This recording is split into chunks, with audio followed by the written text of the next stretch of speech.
Welcome into the Commanders Report. I'm your host, Jack Sperry. Kevin Durant, big Washington Commanders fan, has been recruiting Micah Parsons to join the Washington Commanders. I'm going to let you guys know why that will not happen this offseason or any offseason to come at the top of today's show. And then we got more Terry McLaurin trade speculation from Bleacher Report to talk about today. I'm going to shoot that down later in today's show as well. But before we get into the content today, I just want to warn you guys, I don't think Adam Peters is done this offseason. I think he's going to make at least one more big move outside of a Terry McLaurin extension, which is also going to be on the docket before the start of the 2025 NFL season. So if you guys don't want to miss any Commanders breaking news coverage between now and the start of training camp, make sure you guys click that subscribe button for our breaking news coverage whenever a big move comes down the pike. All right, so our first story today, Kevin Durant, new Houston Rockets forward, by the way, got traded at Fanatics Fest this weekend, was also busy at Fanatics Fest talking with his buddy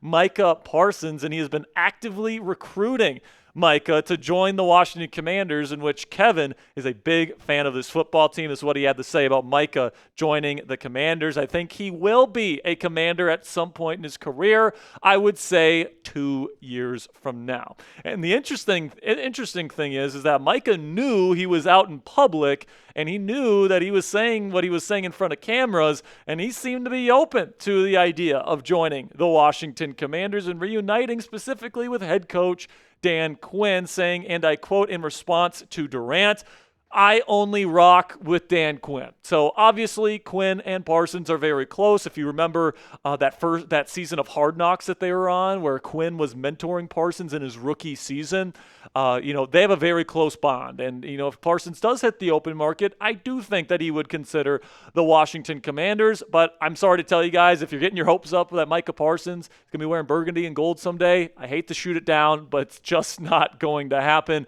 The Dallas Cowboys are very well known as an organization that waits until the last second to get these deals done. Remember last year, with CeeDee Lamb and, of course, Dak Prescott, they didn't get their deals until right before the dawn of the new season. I expect the same thing with Micah Parsons. He's one of the best, if not the best defensive player in football today with the way that he dominates at the edge rusher position. They love him. They're trying to win now with Dak Prescott under contract. They just traded for George Pickens this offseason. They are not letting go of their best defensive player by far before the season. They're not trading him. They're not going to let him play out this year and then he leaves in free agency. That's not going to happen, all right? They're going to lock him up to a long-term contract, probably right up close to the start of the 2025 NFL season, and he's probably going to be the highest-paid defensive player in the history of the league. So that's just the way it's going to go, and that's just the way the Cowboys operate, and he's going to be locked up for a long time. So I know Kevin Durant says he thinks in 2 years he's going to join the Commanders. I would say that's highly, highly unlikely at this point. So predict it for me down there in the comments section. Will Micah Parsons ever be a Washington Commander in his career? Simply give me a yes or no down there in the comments section here. In just a second, I'm going to tell you about our friends at Fanatics today. Well, we're talking about Fanatics today. Simply give me a yes or no down there in the comments section for today's pin question.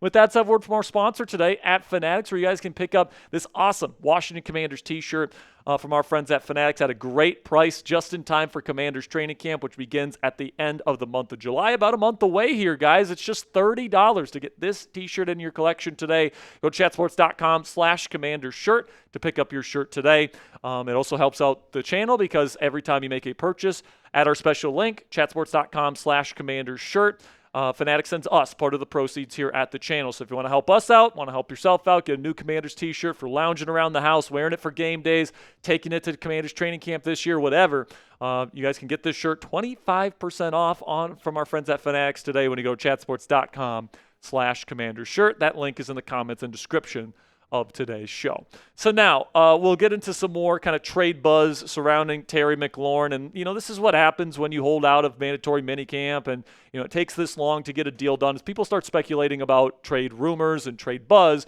surrounding that particular player, especially when that player is really freaking good like Terry McLaurin and draws a lot of headlines, gets a lot of clicks for Bleacher Report, all this different stuff. But you guys know, if you've been watching the channel, I really don't want to trade Terry McLaurin, and the Commanders really don't want to trade Terry McLaurin. They know how important he is to this offense. They know that if he's not here and they can't get a quality, number one type receiver in return for Terry McLaurin, it's not fantastic for this football team and their prospects of winning a Super Bowl. But Kristopher Knox from Bleacher Report continues to talk about this possibility. This is what he said in his most recent article. The 29-year-old has averaged over 1,000 yards per season in his career and topped the 1,000-yard mark in 5 straight campaigns. He also played a substantial role in the rapid rise of the quarterback, Jaden Daniels, in 2024. With good, deep speed, great route skills, and a knack for finding space in the secondary, McLaurin would be a tremendous asset for any team looking to develop a young signal caller. Of course, that's precisely why Washington won't be eager to let him go. Still, there's a non-zero chance that a contract standoff faces the Commanders to make a drastic move, or forces the Commanders to make a drastic move. Earlier this month, NFL insider Jordan Schultz reported that McLaurin has become, quote-unquote, frustrated with the lack of progress on a new contract and unexpectedly left voluntary workouts. So listen, man, there is, I think, close to a zero chance that this trade ends up happening. We see this every single year. We saw it with Brandon Ayuk last year where we were almost 100% sure he wanted out because he wasn't getting paid by San Francisco, and then he ends up caving and he ends up signing Brandon Ayuk or signing with the Niners at the last moment because he always wanted to stay in San Francisco. He just wanted to get paid, right? That's the same thing that's going on with Terry McLaurin. He doesn't want to leave the Washington Commanders. This team is on the up and up. He loves this organization. He loves playing with Jaden Daniels. He loves playing for Dan Quinn. This is a team that went to the NFC Championship game last year, and this roster is even better than what it was last year. All right, he understands the opportunities that are before him. Here in Washington, he just wants to get paid the amount that he wants to get paid. So I say, yes, there is a close to zero chance that the Washington Commanders let go of Terry because they need him this year, and Terry, frankly, wants to be here in Washington. So this is going to drag out a little bit longer, guys, just to warn you. There's going to be more trade speculation that comes out there, but for me, there's a close to 0% chance this gets done. But Kristopher Knox, in this article,